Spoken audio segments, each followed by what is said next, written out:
The vote inside the Hall of Accord was meant to be ordinary, another clean punishment delivered by a council that had grown comfortable ruling by procedure instead of consequence, and as a final tally echoed through the chamber, the delegates relaxed, confident that sanctioning Earth was a safe move, because Earth was distant, inconvenient, and still officially classified as dependent on shared trade routes and council infrastructure. And when Ambassador Helen Ward stood at the human podium, listening to the verdict, her calm unsettled more than her anger ever could have, since she did not argue or threaten but merely acknowledged the decision and formally stated that Earth would interpret the sanctions as a unilateral severance of cooperative obligations, a phrase that earned dismissive murmurs because legal language rarely frightened anyone who believed power was permanent. And when she left the chamber, the arbiter closed the matter and advanced the agenda, unaware that the recording of that vote was already traveling through encrypted channels routed via forgotten relays and civilian platforms no one bothered to monitor, reaching Earth within minutes, where Admiral Marcus Hale watched it replay in a subterranean operation center beneath the Pacific and quietly confirmed what every strategist in the room already knew, that the Council had chosen control over stability. And with that confirmation, dormant plans activated without ceremony, shipyards long hidden beneath oceans and within hollowed asteroids spinning back to life, production chains sealing into closed loops, and human vessels slipping off registered lanes and vanishing not through retreat but through redirection into private corridors charted decades earlier and never shared. And at first the galaxy barely noticed, because missing human traffic looked like a temporary disruption, but along the inner and outer rim relay chains began to falter. Maintenance cycles failed, data handoffs broke down, and stations reported growing gaps in communication that analysts blamed on aging infrastructure rather than coordinated withdrawal, even as entire patrols vanished without distress signals and sectors went dark with unnerving precision, and when rim governors began reporting power instability, security lapses, and shortages of replacement parts, the Council finally realized how much of its invisible backbone had relied on human systems integration, code written to make alien technologies coexist. Labor performed quietly and cheaply because humans had once believed cooperation mattered, and now that glue was gone, not sabotage, simply absent, and the galaxy began to fragment under its own complexity, while Ambassador Ward, already en route to neutral space, transmitted a restrained statement clarifying that Earth had not attacked, occupied, or violated any treaty, but had merely withdrawn at present from regions where it could no longer operate freely, placing responsibility squarely back on the Council's vote, and when a reconnaissance task force was finally dispatched to restore contact, it found silent corridors, drifting buoys, and stars devoid of traffic noise, sending one tight beam report describing anomalous signal absorption and unexpected gravitational shadows before cutting off mid-transmission. And only then did the arbiter understand that the sanctions had not weakened Earth but unbound it, removing the last restraint that kept humanity embedded in a system it no longer trusted. And while the Council argued over emergency sessions and legal interpretations, human fleets moved unseen through shadowed routes, not conquering but containing, isolating volatile regions, extracting quiet allies, and shutting down networks that could be turned against them, all without public violence, because the message was not domination but absence. And as Admiral Hale watched half the rim fade from the operational map, he stated calmly that the galaxy was learning the cost of dependence, and that the Council would eventually come seeking reconnect Ion, not as rulers but as supplicants, and when they did, humanity would decide whether the silence was merely a warning or the opening move of something far more final. By the time the Council convened its third emergency session, the silence along the rim had stopped feeling like a technical anomaly and started to feel intentional, because silence is shaped when it is engineered, and analysts who had spent their careers parsing background traffic could now trace the edges of absence like a wound, where whole regions of space no longer speaking to the galactic network, not jammed or destroyed but cleanly excised, and the realization unsettled even the most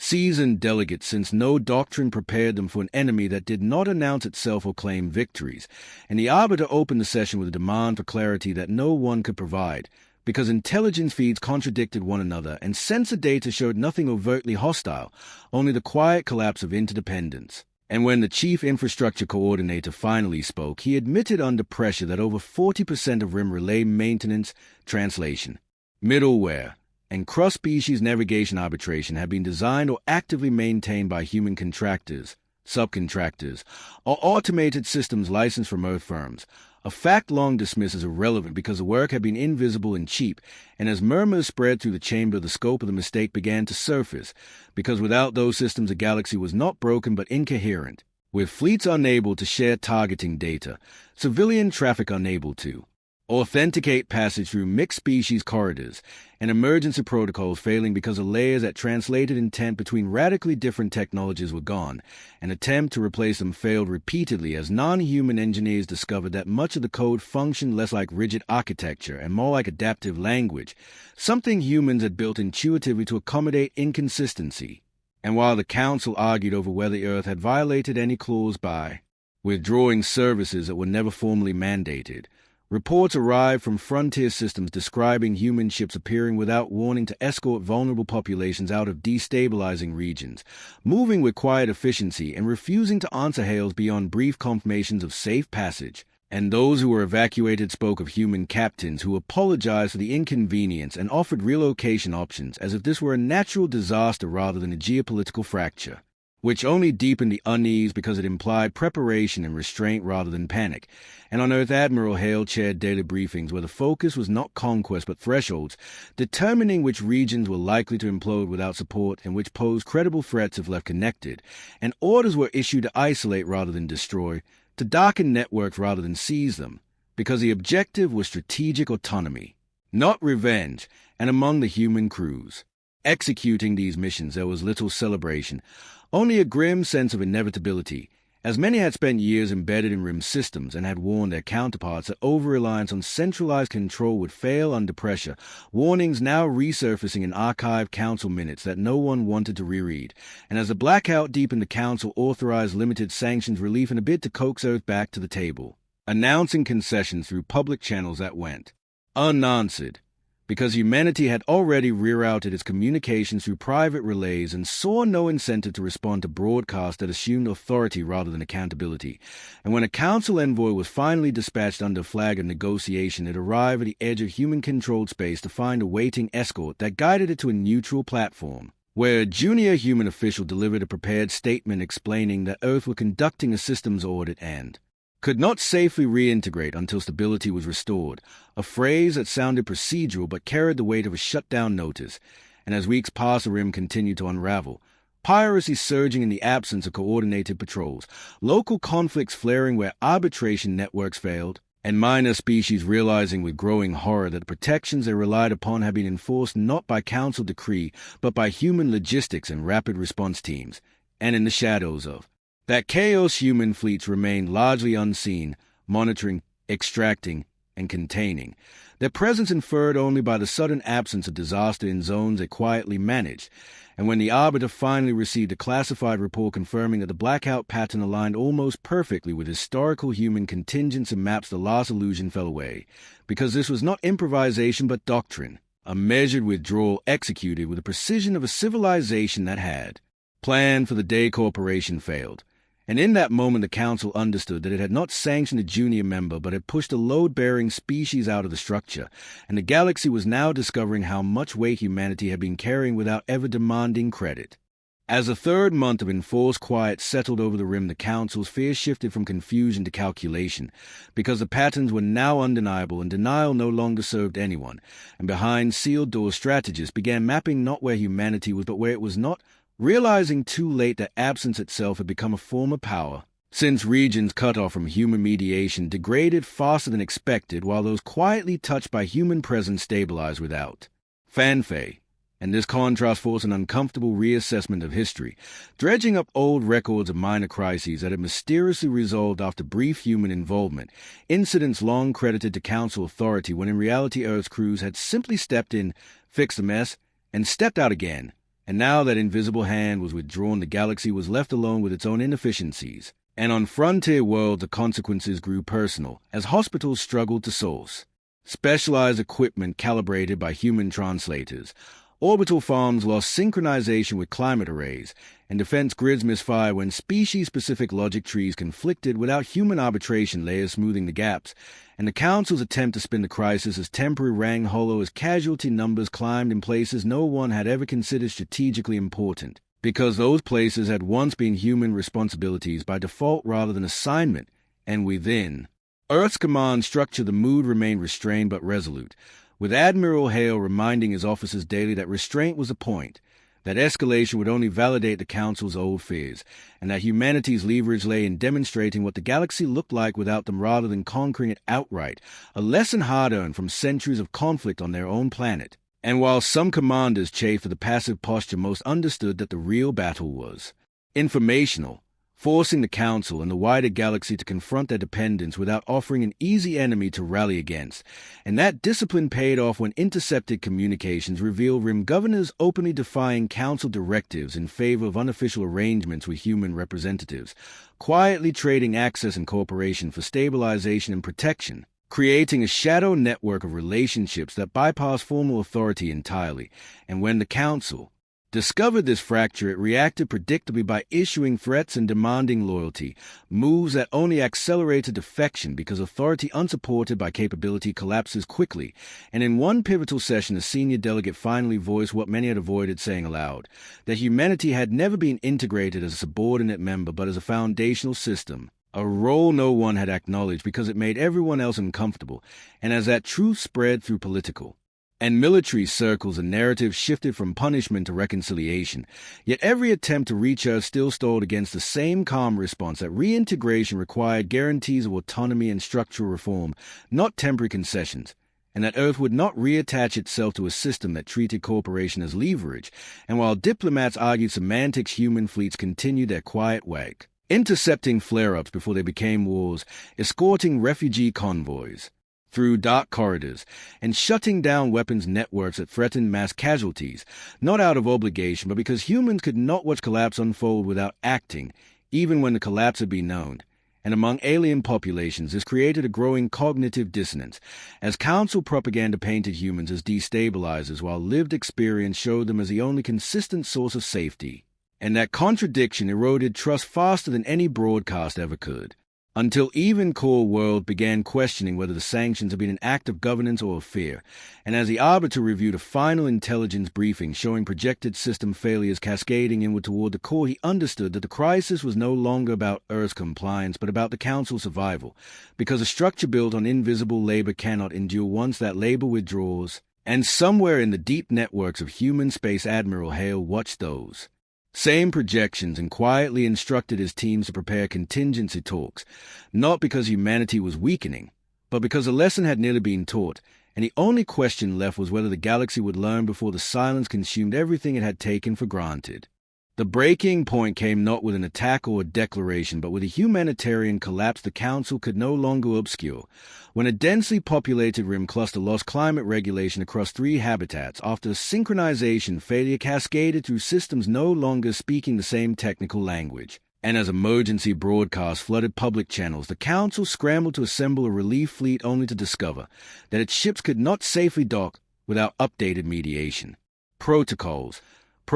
that had once been maintained by human teams now withdrawn, and as thousands of civilians face exposure and starvation, the Council issued a desperate open call for assistance, carefully worded to avoid naming Earth yet unmistakably directed at it. And for several agonizing hours there was no response, not because humans did not hear the call, but because command was weighing precedent, knowing that intervention without structural change would only postpone the reckoning. And when the decision finally came, it was executed with surgical precision, as human relief vessels emerged from unregistered corridors, deployed autonomous stabilizers, and restored life support without fanfare, transmitting only minimal coordination data and declining to place Council insignia on any operation. And within days the crisis was resolved. But the political damage was irreversible, because billions had watched the Council fail publicly while humans succeeded quietly, and the narrative shifted across the galaxy in real time, with citizens asking why the species under sanction had been the only one capable of acting.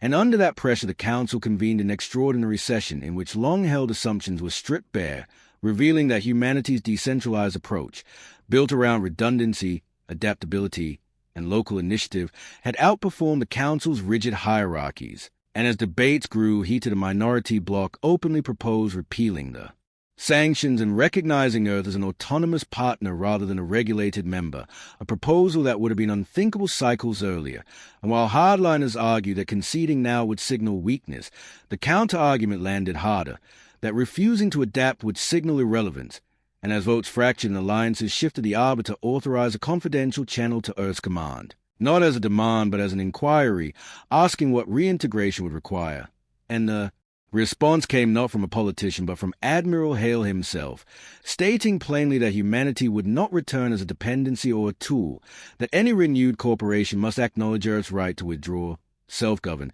and maintain independent infrastructure, and that the Council must reform its sanction mechanisms to prevent their use as coercion against essential systems. Terms that read less like negotiation and more like a constitutional amendment, and when those terms leaked, they triggered outrage among some elites but relief among countless worlds who had long feared arbitrary punishment, and as public support swelled, the balance tipped, forcing the Council to confront the possibility that its authority would either evolve or evaporate. And while diplomats debated wording, human fleets continued to operate under standing orders to assist where lives were at risk, reinforcing the contrast between rhetoric and action. And in the shadows of those efforts, human commanders noted with cautious optimism that cooperation at the local level was returning organically, built on trust rather than decree. And as the Council prepared a formal repeal of the sanctions, the Arbiter finally acknowledged in a private address that the vote against Earth had been made under the false assumption that power flowed only from institutions, when in reality it flowed from those who did the work that kept everyone alive.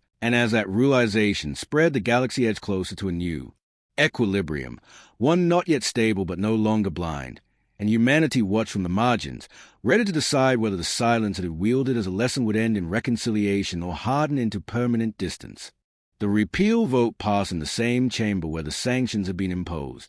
but the atmosphere could not have been more different, because this time no one pretended the outcome was symbolic, and as a final tally confirmed that the measures against Earth were formally withdrawn, the chamber remained quiet, heavy with the understanding that a vote alone could not undo what had been revealed. And when the Arbiter invited a human representative to address the Council, the podium remained empty for several long moments before a simple transmission activated, showing Admiral Hale seated in an unadorned briefing room, not as a gesture of disrespect, but as a reminder that humanity no longer required physical presence to be heard, and he acknowledged a repeal without triumph, stating that Earth accepted the decision as a necessary first step rather than a resolution, because trust dismantled by coercion could not be restored by paperwork alone, and he outlined a framework for limited reconnect ion focused on shared humanitarian corridors, voluntary technical cooperation, and transparent withdrawal clauses that allowed any participant to disengage without penalty, conditions that effectively dismantled the Council's ability to enforce compliance through isolation. And as delegates absorbed the implications, it became clear that accepting these terms meant redefining the Council's role from ruler to coordinator, a shift many resisted but fewer could deny was overdue. And while negotiations stretched on the practical reality on the ground continued to evolve, with rim worlds that had weathered the blackout through local arrangements, with human teams now openly advocating for decentralized governance, citing the crisis as proof that resilience came from flexibility rather than centralized control, and in response the Council's military arm found itself increasingly sidelined, its fleets capable of force but ill-suited to maintaining stability without the very systems humans had once provided. And as internal reform accelerated, human fleets began cautiously re-establishing limited connectivity, not by restoring the old network wholesale, but by offering modular systems that worlds could adopt or reject independently, ensuring that no single authority could again sever access as a weapon. And this approach reshaped interstellar relations in subtle but profound ways, empowering smaller species and forcing major powers to negotiate rather than dictate. And among alien populations, attitudes toward humanity shifted from suspicion to guarded respect, as stories spread of human crews who had stayed during the blackout to keep hospitals running and habitats alive even while their own government was under sanction, actions that undercut years of rhetoric portraying Earth as self-interested and volatile, and within Earth's own discourse the episode became a case study in restraint, cited by leaders as evidence that strength lay not in immediate retaliation but in the willingness to endure isolation to protect autonomy. And as the galaxy stabilized under this new, looser framework, the Arbiter privately acknowledged that the Council had survived only by shedding its illusion of supremacy. And in a final exchange, before the emergency mandate expired, he asked Hale whether humanity would ever fully rejoin the old structure, to which the Admiral replied that humanity had not left cooperation behind, only submission, and that the lesson of The Rim blackout would endure as long as anyone remembered what happened when the people doing the real work decided to stop, and as the channel closed, the council chamber felt smaller somehow, its authority no longer absolute, but its future more honest, and across half the galaxy signals slowly returned. Not as commands from a central hub, but as conversations between equals, marking the end of the silence and the beginning of a more cautious, hard-earned balance. In the months that followed the partial reconnect ion, the galaxy did not snap back into its old rhythms, but moved cautiously, like a body relearning how to balance after an injury, and this hesitation revealed just how deeply the crisis had altered assumptions about power and responsibility. Because worlds that had once deferred automatically to council directives now insisted on local safeguards and exit clauses before adopting any shared system, and this insistence slowed decision-making, but also reduced catastrophic failure, a trade the Rim had learned to value through pain. And human advisors, when invited, focused less on installing solutions and more on teaching redundancy, emphasizing that no system should rely on goodwill alone, a philosophy born from Earth's own history of fractured governance. And while some core powers quietly resented this diffusion of authority, they could not deny its effectiveness, as localized crises were resolved faster by those closest to them rather than waiting for permission from distant holes, and within the council itself reform committees worked overtime rewriting charters and protocols, stripping sanction mechanisms of their automatic triggers and replacing them with graduated responses that require consensus across multiple regions, a cumbersome process that frustrated authoritarians but reassured smaller members. And as these changes took root, the council's image shifted from enforcer to forum, a place where disputes were aired, rather than adjudicated by threat. And this shift would have been unthinkable without the memory of the blackout still fresh, because fear had done what ideology never could, and humanity's role in this new order remained deliberately ambiguous, as Earth declined permanent seats or special titles, choosing instead to operate through rotating liaison teams that answered as much to local partners as to any central body. A choice that puzzled alien analysts accustomed to rigid hierarchies, but gradually made sense as they observed how trust flowed more easily when power appeared temporary, and among human crews there was quiet pride in having reshaped the galaxy without conquest, though it was tempered by exhaustion and the knowledge that restraint had required sacrifices rarely acknowledged publicly,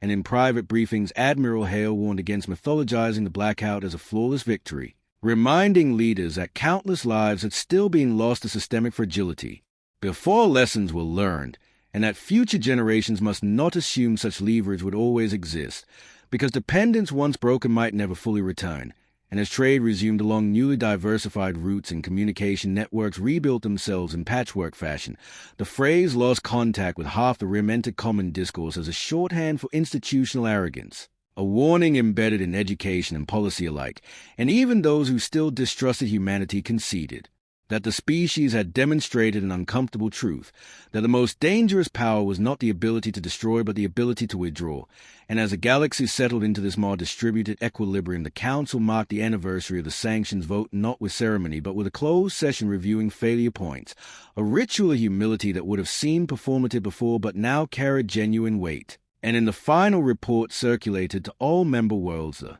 arbiter wrote that the crisis had revealed not a human threat but a structural one, that any system treating cooperation as leverage rather than mutual interest would eventually fracture, and as that report spread, humanity faded back into the background of galactic affairs, not because it was irrelevant, but because it no longer needed to be central to be secure, and in that quiet withdrawal lay the lasting legacy of the blackout, a galaxy that remembered, perhaps for the first time, how close it had come to losing itself simply because it assumed the people holding it together would always be there. The final reckoning did not arrive with fanfare or formal declaration, but with a subtle shift that only historians would later mark as a true end of the crisis, when the Council dissolved its emergency authority by unanimous consent and replaced it with a charter that no longer assumed permanence, embedding sunset clauses and voluntary exit pathways into every cooperative framework. And as that document propagated across the networks, it symbolized an acceptance that power could no longer be hoarded without consequence.